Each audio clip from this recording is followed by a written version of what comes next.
The assessor is usually within public organizations only. Property taxes are collected according to an assessed property value. The establishment of these values is the duty of the assessor, and they often work closely with the treasurer. Next, we have the purchasing agent that establishes standards for regularly purchased items and prepares specifications for each item to be purchased. They often build good relationships with potential vendors and ensure quality of expenditures and assist in establishing those standards. Then let's talk about the auditor. The auditor should periodically provide an independent, objective evaluation of financial management systems and practices. This serves as a check on fiscal operations and decisions within the organization. When we look at organizational structure, we need to realize it's dependent upon public, private, and nonprofit function. The size of the organization frequently determines the structure and the size of the fiscal organization within that. If we look at the public sector specifically, the size of the organization frequently determines the structure. Regardless, though, the finance department typically is a standalone department. In the nonprofit and commercial sectors, organizations usually have a similar structure to government. Let's look at an organizational chart of college athletics. At the top, we have the athletic director, who has the operational authority.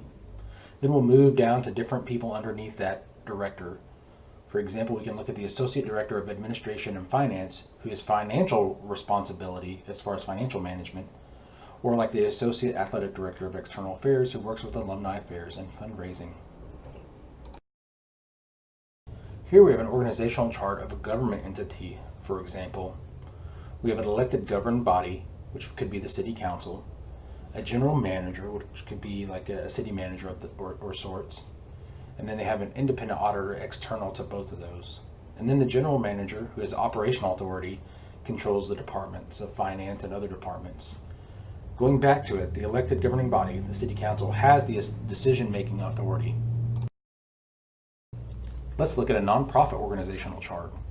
Here, the executive director has the primary budget responsibility. This includes stuff like fundraising, success, and other key responsibilities. That also falls within the development manager's line of duty. The facility manager is an expenditure manager, meaning they have financial aspects where they expend money. The business manager records financial transactions and financial day-to-day activities. Overall, the executive director has the operational authority, and the office manager has the financial authority and works directly with the development manager to and for revenue. Okay, so let's look at a hospitality organizational chart. This is for a hospitality setting, so a lodge or a restaurant or the like.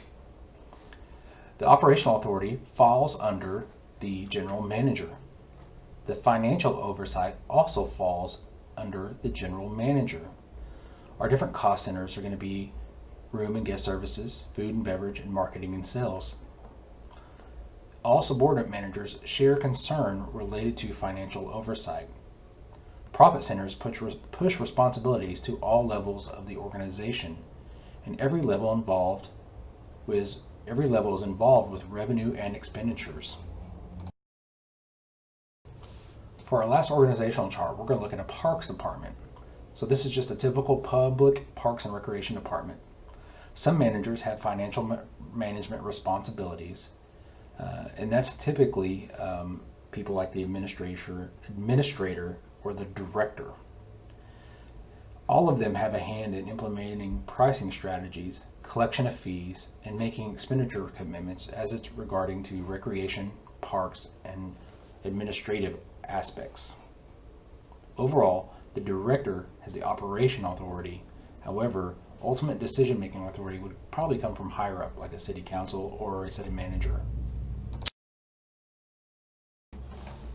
Politics also has an important part in financial management. It occurs in every type of organization, and it's natural and not necessarily bad. It is important that financial decision makers' political viewpoint is consistent with the voters, shareholders, or owners of their organization or business. Financial managers need to reflect management philosophies in the implementation of their fiscal policies. Financial managers must serve in an advisory role to decision makers and help them to keep the organization on the right course. Interpersonal skills are essential for financial management people, whatever the role may be. Overall, it's important to realize that financial managers work in an environment that is influenced by political philosophies, structures, and behaviors, and be able to adjust and be dynamic in those positions. To summarize, effective financial management is most effectively and efficiently addressed through an organizational structure that clearly defines the lines of authority and differentiates between financial decision-making bodies and financial administrators.